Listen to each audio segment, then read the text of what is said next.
makanya saya termasuk yang tarik. Dan satu sih sebenarnya yang mengganjal ke saya itu tadi itu yang terkait bagaimana sih kita membuktikan, sebenarnya saya sendiri sudah sedikit membuktikan terkait kenabian dari Nabi Nabi Muhammad Muhammad gitu ya. SAW. Yang pertama adalah tadi semua kalimat-kalimatnya itu untuk memuliakan Tuhan yang menciptakan langit dan bumi gitu ya. Makanya sehingga ada yang bilang dia tuh kok setelah 600 tahun setelah zaman Yesus. So what gitu loh. Kristen berapa ribu tahun setelah Musa. Iya, baru benar-benar jadi ininya lah katanya doktrinnya gitu. Bible-nya malah baru terbentuk kira-kira 400 tahun setelah Yesus.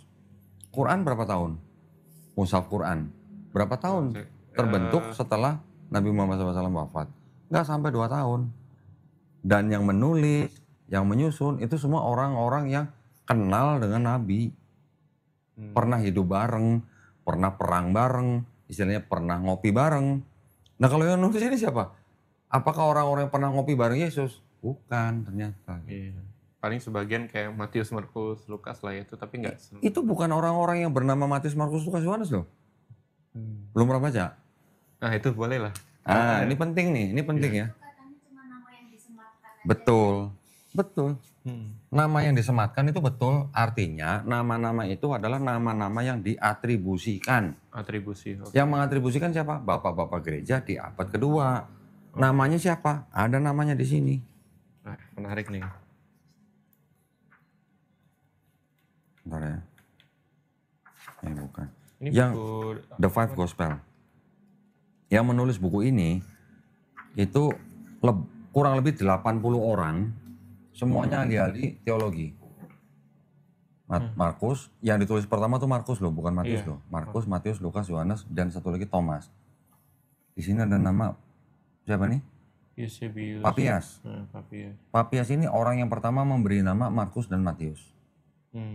Di sini ada lagi siapa nih? Irenaeus. Irenaeus ini orang yang memberi nama Markus, Matius, Lukas, Yohanes. Kalau Papias 130 Masehi, Irenaeus 180 Masehi. Ahli-ahli perjanjian baru sekarang juga berani, hampir semua lah ya, berani memastikan bahwa yang disebut 4 gospel, Matius, Markus, Lukas, Yohanes, itu semuanya anonim. Ya, tidak tahu siapa yang nulis. Nama-nama ini diatributkan oleh Papias dan Irenaeus. Dan mereka berani mengambil kesimpulan bahwa yang menulis 4 gospel ini bukan orang-orang saksi mata langsung pertama. Bukan orang-orang yang mengenal saksi mata langsung. Jadi artinya apa? Orang-orang yang tidak pernah ketemu Yesus langsung, orang-orang yang tidak pernah jalan bareng Yesus, ibaratnya orang-orang yang nggak pernah ngopi bareng Yesus gitu.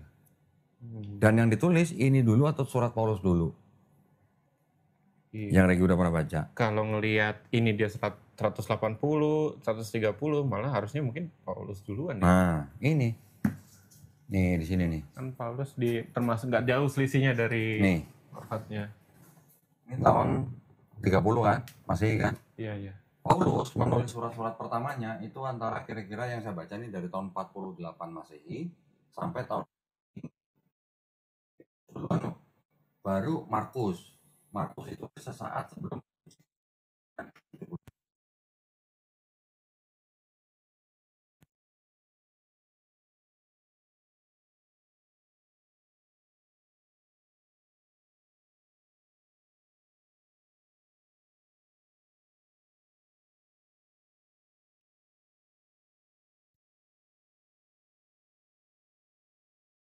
berada di masyarakat itu namanya apa, Kak? Iya, nggak ada yang bilang gue sih, pada yang bilang. Kabar berita yang berada di masyarakat tuh satu katanya apa dalam bahasa Indonesia? Hah? Isu katanya. Apa dong? Ya bisa folklore apa, cerita. Nah, bisa legenda. Bisa gosip nggak?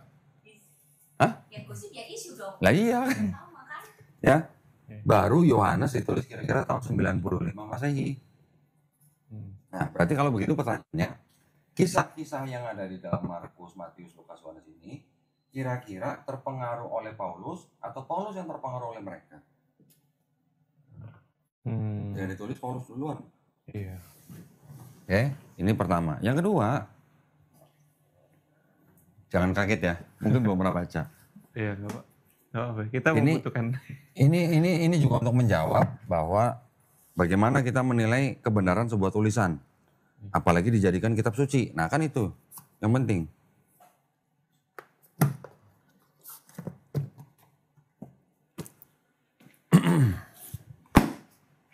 Penulis Markus ternyata menyadur dari seorang penulis namanya Homer. Homer ini hidup kira-kira tahun 800 sampai 700 sebelum Masehi. Berarti 7 abad sebelum ada Yesus. Homer sudah menulis tentang apa? Tentang Raja Odyssey. Raja Odyssey ini adalah seorang raja yang membantu temannya menghancurkan kota Trojan. Pernah dengar? Iya. Nah, ini cerita nih, kan novel nih. Iya, novel. Epic, makanya disebut epic. Raja Odyssey ini kisah perjalanannya setelah menghancurkan kota Trojan, dia kembali ke kerajaan Iliad selama 10 tahun. Ini banyak dikutip oleh penulis Markus. Contoh misalnya naik kapal bersama dengan pengikutnya, kena badai dan sebagainya. Contoh lagi ketika Raja Odyssey kakinya diurapi minyak oleh seorang wanita. Ingat ceritanya berarti kan? Iya. Ini adalah metode Markus yang mengutip dari Homer itu disebut dengan metode mimesis. Ya. Makanya di sini banyak dia punya sumbernya. Odyssey ceritanya begini. Ini kisah para rasul juga ada yang ngambil sedikit tapi.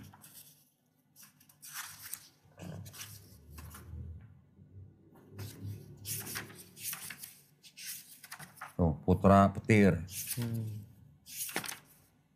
Odyssey, ini ada Yakobus dan John. Odyssey, Markus. Narasinya diambil, tapi nama orang dan nama tempatnya diubah-ubah. Ya, ini baru segini. Nih, segini banyak. Hanya deh karena yang bilang Markus. ada yang bilang teorinya ini kebetulan mirip, ada yang bilang gitu. Ya, sekarang kalau bisa dibuktikan, Iya. yang Odyssey ada naskahnya, yang Markus juga ada naskahnya. Kan dalam bahasa Yunani semua dua-duanya. Iya. Ya, yang menulis ini pasti dia tahu bahasa Yunani. Iya. Nih, segini banyak. Saya belum selesai aja bacanya. Ini Markus menyadur Homer. Yang Yohanes menyadur siapa? Euripides. Cerita apa? Cerita tentang Dionysus, anak dewa Zeus. Ini sama ini penulisnya sama. Dennis R. McDonald ya. Dennis R. McDonald. Jadi bagaimana bisa disebut ceritanya Markus orisinil kalau ternyata ngambil dari penulis lain gitu maksudnya. Nah kalau Matius sama Lukas sudah jelas menyadur Markus. 80% di Matius sama dengan Markus. 60% di Lukas sama dengan Markus. Berarti kan saling sadur menyadur. Terus bagaimana orang Kristen bisa menyandarkan imannya kepada Matius, Markus, Lukas, Yohanes kalau isinya semua saduran gitu. Markus nyadur dari sini, Yohanes nyadur dari sini, kemudian keempat-empatnya juga semuanya menyadur dari Septuaginta yang ini.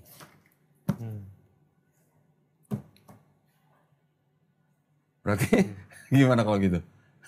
Ya itu saya pernah baca juga tuh soalnya. Semua penulis itu menulis dengan cara menyadur. Menyadur dari tulisan yang sudah ada gitu. Dan itu memang hal yang biasa gitu. Jadi zaman dulu ketika orang menulis, tapi saya ngaku namanya saya Regi, nggak ada yang nangkep saya. Kalau zaman sekarang tangkep.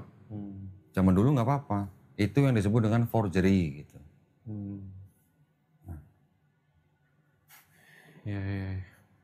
Di Islam ada nggak gini-gini? Nggak ada. Kalau di Islam punya tradisi namanya tradisi, kalau hadis itu kan macam-macam tingkatannya. Nggak semua hadis juga diterima. Hadis yang paling bisa diterima itu adalah hadis yang sahih. Sahih artinya apa? Otentik. Otentik itu artinya apa? Sanadnya jelas, matannya jelas, perawinya jelas. Bahkan ada kitab-kitab yang menceritakan tentang perawi ini. Namanya siapa, anak bapaknya siapa, ibunya siapa, matinya kapan. Itu ada kitabnya yang menceritakan tentang perawi. Itu. Jadi dalam Islam sangat-sangat ketat untuk menentukan hadis itu sahih atau enggak. Begitu ada satu aja perawi yang pernah berbuat bohong aja, nggak usah ngebohongin manusia, ngebohongin hewan aja. Derajat hadis itu turun dari sahih ke hasan misalnya. Hasan itu baik. Nanti kalau derajatnya turun lagi, doif. Turun lagi, maudhu gitu. Sampai ada yang mungkar gitu. Jadi hadis itu tidak semua diterima. Makanya ketika Nabi masih hidup, Nabi memerintahkan sahabat-sahabatnya, jangan kalian tulis perkataanku. Takut tercampur dengan ayat-ayat Quran. Barulah ketika Nabi nggak ada, Nabi wafat, barulah hadis ditulis. Sekian, kata ada yang bilang 200 tahun setelah Nabi gitu. Dan itu menggunakan metode yang sangat ketat. Sampai penulis hadis, namanya hadis Bukhari, itu menyusun kitabnya itu dengan nggak main-main, melakukan perjalanan sampai ratusan kilo gitu. Naik unta gitu. Hanya untuk mendapatkan satu hadis yang sahih gitu. Sampai segitunya gitu. Kalau ini kan cuma tulisan, dari tulisan-tulisan yang sudah ada. Membaca, oh ceritanya apa nih? Disadur, namanya diganti. Dan pada zaman dulu, ketika Regi punya satu kitab begini, terus saya pengen punya kitab yang sama, caranya gimana? Fotokopi belum ada, scanner belum ada, foto belum ada, handphone belum ada. Gimana caranya? Saya harus menulis ulang. Ketika orang menulis ulang, yang terjadi apa? Listrik belum ada, bolpen belum ada, laptop belum ada, kan manual. Iya, pakai apa dulu nyamannya? Papirus ya namanya. Ya enggak, maksudnya pada zaman itu orang menyalin sebuah kitab pasti besar kemungkinan orang itu membuat kesalahan. Yang ngetik di laptop aja masih bisa salah, apalagi nulis pakai tangan, apalagi nggak ada lampu. Nah, ketika orang menyalin sekali ada kesalahan ini ditulis lagi sama orang. Orang ini yang nulis ngambil dari sini salah juga. Dan salahnya bukan cuma masalah huruf salah, kata pun bisa salah. Gitu. Apakah itu bisa disebut sebagai kitab suci kalau udah begitu? Itu maksudnya. Iya, iya. Ya ada perbedaan ya, kalau kita kan tadi dengan metode apa sih, kanonisasi, kalau Quran tuh kodifikasi. Kodifikasi, tahu nggak bedanya apa? Nah itu, saya masih belum dapat core-nya sebenarnya, perbedaan antara kodifikasi. Kalau namanya kanonisasi, anggaplah saya bapak gereja. Saya baca ini, saya baca ini, saya baca ini anggap aja nih gospel-gospel yang sudah ada pada waktu itu ya. Oh yang ini cocok nih, ini masuk nih dalam Bible. Saya baca ini, oh ini nggak cocok. Saya baca ini cocok masuk. Saya baca ini cocok masuk. Nah ini namanya di kanon. Kitabnya sudah ada, sudah jadi. Tinggal dipilih yang mana yang cocok, yang mana yang nggak cocok gitu. Yang cocok saya masukkan dalam Bible. Tapi kalau kodifikasi, karena gini, Quran diturunkan dengan tradisi lisan. Kalau Bible diturunkan dengan tradisi tulisan. Ya. Kalau di Quran, di Islam, kodifikasi Quran dilakukan dengan cara begini. Ketika Nabi menerima wahyu, Nabi kan melafazkan di depan sahabat-sahabatnya. Sahabat-sahabatnya menulis.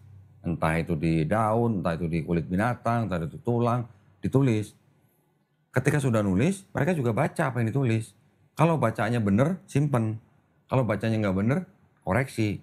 Ya. Setelah Nabi wafat, ini orang-orang sahabat-sahabat ini juga semuanya penghafal Quran. Penghafal Quran nih. Nabi wafat, akhirnya kepemimpinan diambil oleh sahabat namanya Abu Bakar, radhiyallahu anhu. Ketika itu terjadi beberapa kali perang. Ada satu perang namanya Perang Yamaman. Ketika perang di Yamaman itu banyak penghafal Quran yang ikut perang itu banyak yang meninggal. Kira-kira 70 orang penghafal Quran meninggal. Sahabat yang lain namanya Umar bin Khattab radhiyallahu anhu usul kepada sahabat Abu Bakar. Ini banyak penghafal Quran meninggal. Nanti kalau meninggal semua gimana memelihara Qurannya? Ya kan? Kita harus tulis. Awalnya ditolak, akhirnya diterima. Caranya gimana? Dibentuk komite. Komite ini terdiri dari beberapa orang. Ketuanya komite adalah namanya Sa'id bin Sabit. Sahabat Nabi yang paling dekat dengan Nabi lah. Sekretarisnya Nabi, juru tulisnya Nabi. Gitu. Penghafal Quran juga. Gitu. Dia bersama sahabat-sahabat lain yang juga hafal Quran. Memberikan kesempatan kepada orang-orang sahabat-sahabat yang lain yang punya catatan-catatan Quran itu untuk setor kepada komite ini. Setor tulisannya, ayatnya, suruh baca. Bacanya bener, tulisannya bener, diterima. Bacanya nggak bener, tulisannya bener, mungkin itu juga nggak diterima. Bacanya salah, tulisan salah, apalagi gitu. Jadi yang sudah diterima ini, berdasarkan petunjuk yang sebelumnya Nabi sudah pernah kasih tahu, ayat ini ada di surat apa, di bagian mana, dan segala macam, itu baru disusun menjadi mushaf.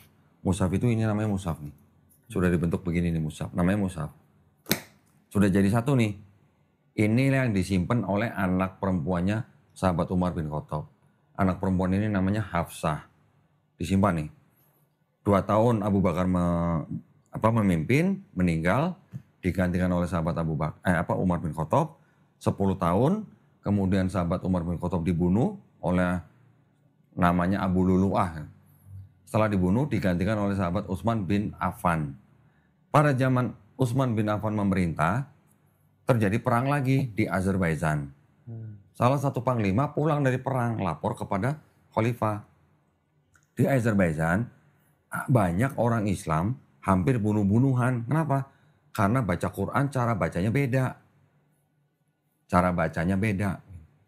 Oh, kalau gitu, master yang disimpan oleh putrinya Umar bin Khattab ini dipinjam sama Utsman. Dibentuk lagi komite yang sama, orang komitenya sama, ketuanya tetap Said bin Sabit. Diulang gitu prosesnya itu, diulang. Proses kodifikasi itu diulang. Orang setor ayat gitu ya. Sampai akhirnya dibikin salinan, 5-6 salinan, baru disebar ke kota-kota yang dikuasai oleh Muslim. Quran waktu itu kan sudah ada juga yang lain. Tapi bacaannya tidak sama dengan dialek Quraisy gitu. Ya, Quraisy itu adalah salah satu suku di Arab yang menjadi penguasa Mekah. Karena Quran juga diturunkan dalam dialek Quraisy, makanya yang Quran yang mempunyai dialek yang beda dengan Quraisy itu sama sahabat Utsman dibakar. Dibakar apa? Artinya apa? Supaya tidak ada Quran yang dialeknya dialek beda dengan yang dialek Quraisy. Gitu. Nah, mushaf yang sudah dibuat oleh Utsman ini itu yang dikenal dengan mushaf Rasem Utsmani. Gitu. Itu yang kita kenal sekarang yang kita pakai di sini di Indonesia. Itu belum ngomongin soal percetakan, gitu ya. Cetakan kan mesin cetak aja baru ditemukan abad 16. Belum lagi nanti dicetak lagi tahun 1924 di Kairo. Orang bilang itu diedit. Apa yang diedit? Cuman karena waktu itu masih ada perbedaan-perbedaan dialek, yang diambil adalah pakai yang Rasem Utsmani, itu yang dicetak, yang disebarkan ke seluruh dunia. Gitu. Cuma sebenarnya perbedaannya itu hanya perbedaan dialek, bukan perbedaan seperti ini. Kalau ini kan ada yang 66 kitab, 73 kitab, 78 kitab, 81 kitab. Quran semuanya sama, 114 kitab. Kita sebut kitab itu surat atau surah. Jadi satu Quran totalnya 114 surat, di seluruh dunia semua sama. Jumlah ayatnya sama nggak? Sama. Cuman ada sistem penomoran ayat yang berbeda. Ada yang memberikan nomor kepada kalimat basmalah, ada yang enggak. Ada yang memenggal ayat dengan memberikan nomor yang baru, ada yang enggak. Makanya macam-macam jumlah total penomoran ayatnya macam-macam.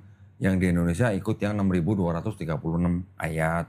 Di negara lain ada yang menggunakan ayat 6.220 ayat, gitu-gitulah. Hanya cara penomorannya saja yang beda. Nah, ya.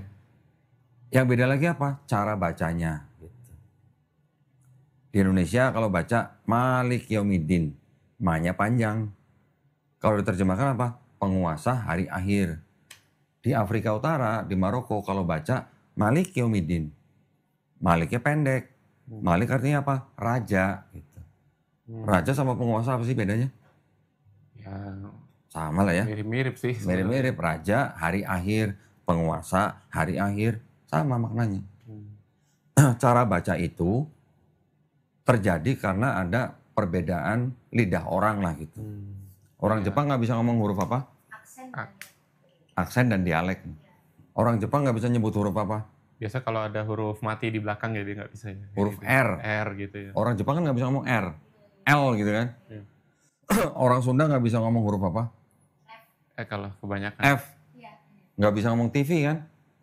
Katanya orang Sunda nggak bisa ngomong F, enggak, kata siapa itu fitnah, kata gitu. Kayak gitulah, Iya. ya, dialek orang beda-beda. Jadi itu yang disebut dengan variasi bacaan atau qiraah sabah. Tapi kalau ini apa? Jumlah kitabnya udah beda, jumlah ayatnya udah beda, gitu. Iya.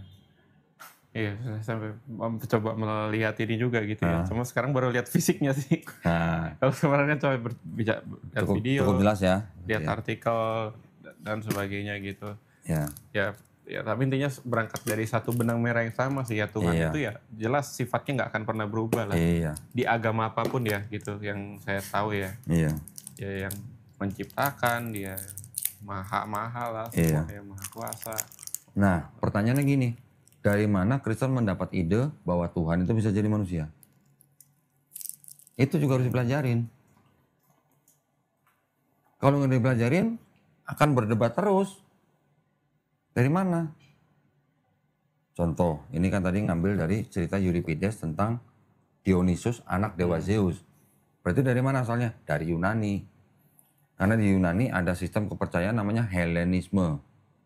Ya kan? Mereka percaya ada dewa paling tinggi namanya dewa Zeus, punya anak dari dewi lain namanya Helen, punya anak dari manusia namanya Perseus, punya anak dari manusia lain namanya Hercules gitu. Hercules tahu kan? Dewa Zeus ini digambarkan seorang dewa yang supreme, tapi di bawahnya ada dewa-dewa yang lebih rendah. Dia punya anak sampai 100. Sistem kepercayaan itu namanya sistem kepercayaan Helenisme. Di Romawi ada dewa Jupiter, punya anak Merkuri, punya anak macam-macam lah. Ya. Jadi ada pengaruh dari Helenisme Yunani, ada pengaruh paganisme Romawi. Ada satu lagi pengaruh apa? Filosofi Platonisme. 3 itu tadi yang mempengaruhi timbulnya Kristen. Makanya ada konsep Tuhan, Bapa punya anak dari manusia, Yesus. Yesus disebut sepenuhnya manusia, sepenuhnya Tuhan. Itu ada di Konsili Kalsedon tahun 451 Masehi. Terus bicara tentang Trinitas, dari mana Trinitas? Kenapa pribadinya cuma 3? Salah satunya tadi kan mungkin karena referensi ayat yang tadi itu ya, 3 Enggak, justru itu ayat belakangan. Ayat yang tadi disebut tidak asli, itu baru ada di abad 16. 16 jauh banget loh, dari abad 4 sampai 16. 1200 tahun lebih. 1 milenium lebih. Nah, Trinitasnya dari mana? Mengambil dari konsep-konsep ketuhanan orang-orang sebelumnya. Siapa? Orang-orang di daerah Mediterranean itu sudah terbiasa menyembah Tuhan yang triad atau triun. Di Sumeria ada 3 dewa. Di Babilonia ada Namrus, Tamrus, Semiramis, 3 dewa. Di Persia ada Ahura Mazda, Mitra, Anahita, 3 dewa. India ada Trimurti, 3 dewa. Mesir ada 3 dewa, Osiris, Horus, Isis. Di Eropa Utara juga mereka menyembah dewa yang kelihatannya 1 tapi mukanya 3. Semuanya 3. Gak ada yang 5, gak ada yang 10, gak ada yang 100. Kenapa? Yang satu, kan ada yang 3 itu ada yang katanya ada yang triteisme, yang memang 3 yang berbeda. Ada Itu yang belakangan, Trinitas. itu abad 19. Seorang filsuf namanya Aristoteles mengatakan sesuai dengan perkataan orang-orang Pitagoras. Tahu Pitagoras kan? Iya, segitiga dan Alam semesta ini dibatasi dengan akhir, tengah, awal. Nah, kami menggunakan hukum ini untuk menyembah dewa-dewa kami. Berarti kalau begitu Kristen agama baru atau agama yang meneruskan agama-agama yang mirip sebelumnya. Gitu. Saya punya buku begini. Tolong terjemahin judulnya. Oh ya, The World's 16 Crucified Saviors. Artinya apa? Christianity Before Christ, ya.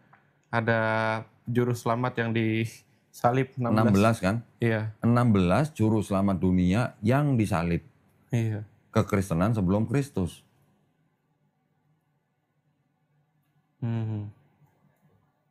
Kalau gitu agama Kristen itu agama baru atau agama yang meneruskan agama-agama misteri sebelumnya. Cuman ganti tokoh gitu lah. Tapi masalahnya Kristen gak bisa lepas dari kitabnya orang Yahudi. Yang sudah dijadikan bahasa Yunani Septuaginta. Kenapa? Ini untuk mendukung bahwa Kristen itu juga agama monoteis. Ya, karena kan ini monoteis. Ini juga ya ini terjemahannya ini. Cuman terjemahan ini udah ubah-ubah. Supaya dianggap monoteis, Kristen ini dipakai sebagai perjanjian lamanya kitab Kristen. Kalau ini sebut monoteis nggak bisa. Karena ada Bapa, Putra, Roh Kudus. Kalau ini monoteis nggak? Monoteis. Seorang bapak gereja namanya Santo Gregory Nyssa. Di abad 4 mengatakan, monoteismenya Yahudi menerima bid'ahnya politeisme Yunani. Yang politeisme ini juga menerima monoteisme Yahudi. Jadi Kristen itu adalah gabungan daripada monoteismenya Yahudi dan politeismenya Yunani. Gabungan, sinkretisme. Kalau monoteis digabungin sama politeis jadinya apa? Monopoli. Itu diakui sama Santo Gregory Nyssa. Abad 4. Saya belum keluarin semua nih. Iya. Kalau keluarin semua bisa sampai pagi nih. Iya nggak apa-apa. Tapi saya udah sebenarnya ya udah beberapa yang baca, ada yang beberapa hal yang baru ketahui sekarang gitu ya. Ya itu bagian dari belajar selama setahun inilah. Gitu. Kalau pembuktian, saya kan bisa membuktikan bahwa di apa yang dirubah-rubah di sini. Saya bisa buktikan. Cuman itu memang agak teknis lah, detail lah itu. Ya, mungkin nanti kapan berikutnya boleh, kita bisa datang lagi boleh. Soal ini. Boleh, datang lagi. Gitu. Ya sekarang tinggal bagaimana Regi berani atau tidak mengambil keputusan gitu. Kalau memang Regi mencari Tuhan yang benar, dan tadi kan tanya bagaimana kita berhubungan dengan Tuhan yang benar itu. Gitu. Semuanya itu ada di Islam. Ya dari semua yang saya pelajari sih ya, kan saya bilang sama Pak Dondi, selama setahun ini terutama sih makin sekarang makin getol ya saya lihat video. Sampai video yang 8 jam itu aja saya tonton. Itu kan berapa sesi ya? Berapa sesi itu? Ganti pendeta juga tuh. Habis itu pendeta juga gitu ya. Yang 8 jam itu sempat diberhentikan sebentar karena ada orang datang mau syahadat. Jadi pendetanya saya suruh tunggu sebentar ya Pak, gitu. Syahadat dulu, udah selesai syahadat pulang baru lanjutin lagi gitu. Sampai pagi itu udah. Hah? Yang nonton itu yang syahadat? Bukan, ada orang memang datang ke sini untuk syahadat. Jadi saya debat sama pendetanya itu dari malam jam berapa ya? Lupa saya, maghrib kalau nggak salah. Selesainya tuh sampai subuh. Oh gitu. Iya. Soalnya saya kan ngeliat tonton dari pembukaan tuh pagi apa siang kan ya, terus istirahat dulu terus baru mulai kan, habis itu dibagi kan. Iya. Itu yang 8 jam kan? Yang 8 jam. Berarti aslinya juga lebih dari 8 jam harusnya. Lebih, ya? Karena dari jam 6 sore sampai subuh. Wah. Sampai subuh. Ya itu kan ada dipotong, ada orang syahadat, makan dulu, mungkin itulah. Ada yang 9 jam loh. Jadi ada bapak-bapak datang ke sini, datang pertama diskusi, oke pulang dulu. Datang kedua, begitu lagi. Datang ketiga, sudah agak maju mundur nih. Datang yang ketiga, dia bilang sudah mau syahadat. Terus datang keempat, bilangnya mau syahadat, tapi nggak jadi lagi. Belajar lagi tentang Islam, masih mikir lagi tentang anaknya gitu. Akhirnya baru datang yang kelima, baru dia syahadat. Total videonya saya gabungin 9 jam. Pegel nggak tuh nontonnya? Iya. Banyak yang begitu. Iya, makanya kalau saya sih udah mencoba belajar lah selama setahun ini gitu ya. Karena saya termasuk orang yang saya nggak percaya sepenuhnya lah. Kayak dalam satu ada apa? Saya harus cari dulu sumbernya, saya harus cari dulu. Nah, apa yang saya mungkin nggak punya, makanya saya kesini. Iya, betul. Karena Pak Dondi pasti punya ini buku yang bisa ditunjukin ke saya lah terkait ini beberapa hal gitu dan. Iya. Kenapa saya harus beli? Supaya saya tidak mau dianggap asumsi. Saya harus bisa menunjukkan buktinya gitu. Makanya kalau saya debat sama pendeta, contoh di hotel itu, saya bawanya 2 koper yang lebih gede dari ini. Segini banyak coba. Oh iya sih. Ya walaupun nggak semua, tapi banyak yang harus saya bawa. Sampai saya beli buku Concordant coba. Sampai saya beli buku sejarah coba. Sejarah Romawi nih saya beli. Untuk apa? Untuk membuktikan kesalahan di dalam Bible. Iya. Ya intinya ya itulah. Terlepas dari ini semua sih ya. Iya.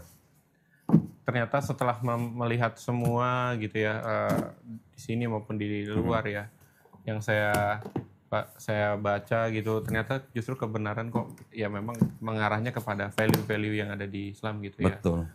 Dan kalau ngelihat konsep yang sama dari Yahudi sampai Islam gitu, konsep ketuhanannya gitu ya. Dan kita ngelihat konteksnya ya, diturunkan buat apa gitu ya. Yang sejauh ini sih yang paling memenuhi kriteria secara logis ya di Islam. Iya, cuma di Islam. Gitu. Kalau kitabnya Yahudi, walaupun saya berani bilang masih ada kebenaran, tapi telah bercampur dengan kebatilan. Nah itu. Nah saya tidak menemukan kebatilan itu di dalam Quran gitu. Kalaupun ada orang menuduh di dalam Quran juga ada kebatilan, ya monggo silakan buktikan. Giliran saya ajakin debat pada nggak mau. Gitu. Iya. Saya kalau ngajak pendeta debat, kan kita bicarain topik. Pak, saya punya topik ini Pak, terima nggak Pak? Terima. Bapak punya topik apa silakan ajuin ke saya. Silakan Pak kalau mau ajuin tentang Quran. Pada nggak mau. Gitu. Orang topik yang dari Bible aja kadang mereka menolak. Mau nggak Pak kita debat Mika 52 gitu. Nggak mau, itu nggak penting. Nggak penting, masa ayat nggak penting? Coba. Ya, saya lihat juga video itu. Maksudnya itu pendeta senior loh. Iya. Ya kenapa saya cari pendeta senior? Karena kan saya mengharapkan perbincangan itu kan bisa apa ya namanya ya, sehat dan seimbang gitu loh maksudnya. Saya nggak mau debat dengan orang bukan pendeta yang cuma asumsi-asumsi aja. Kalau orang mau asumsi, orang mau istilahnya punya keyakinan sendiri, itu hak dia, ya silakan. Itu saya nggak mau yang begitu, karena saya nggak mau ngomong sama orang tanpa bukti gitu. Nah pendeta debat sama saya cuma bawa satu Bible, saya bawa berapa puluh Bible semuanya. Iya, salah satu part dari doktrin kan ya udah ini adalah buku yang benar-benar disepakati paling benar, harus berangkat dari situ. Iya. Gitu. Padahal tapi di satu sisi kalau ada satu ayat yang lain, kita harus melihat konteksnya. Berarti harus melihat buku lain selain Alkitab kan, buku sejarah, buku ini, tapi kadang-kadang jadi Kristen memang kalau mereka membaca kitabnya tanpa konteks, selamanya dia akan Kristen. Gitu. Karena dia baca kitabnya terlalu dekat, jadi nggak ngeliat apa-apa yang lain. Tapi kalau dia ngeliatnya agak jauh, ini buku kapan ditulis, siapa yang nulis, di mana ditulis, terus ada buku-buku yang lain, kok bisa beda sama ini, baru kita terbuka. Iya, termasuk juga siapa yang menulisnya ya. Salah satu kitab kayaknya saya tahu Ibrani ya, itu belum nggak tahu siapa penulisnya. Saya pun melihat loh Ibrani, coba cari penulisnya di Google, sampai nanya AI pun nggak ada. Nggak ada. Gitu. Itu tandanya apa? Bahwa memang mungkin itu kitab yang tidak sempat diberikan atribusi. Ini menulisnya sama siapa gitu. Dulu-dulu orang berpikir bahwa itu tulisan Paulus. Tapi ternyata ketika dipelajari gaya bahasanya, perbendaharaan katanya, itu nggak mungkin Paulus. Gitu. Sekarang kan ilmu makin canggih. Maka tadi ada buku yang Five Gospel, yang menulis, yang menentukan itu perkataan Yesus atau bukan, itu puluhan ahli teologi. Ahli teologi kan belajar gaya bahasa, belajar perbendaharaan kata, belajar tradisi, belajar sejarah, gitu. Mereka bisa menentukan, ini nggak mungkin perkataan Yesus. Dari total 4 gospel, sama gospel Thomas lah, cuma 18% yang dianggap benar-benar perkataan Yesus. 82% bukan.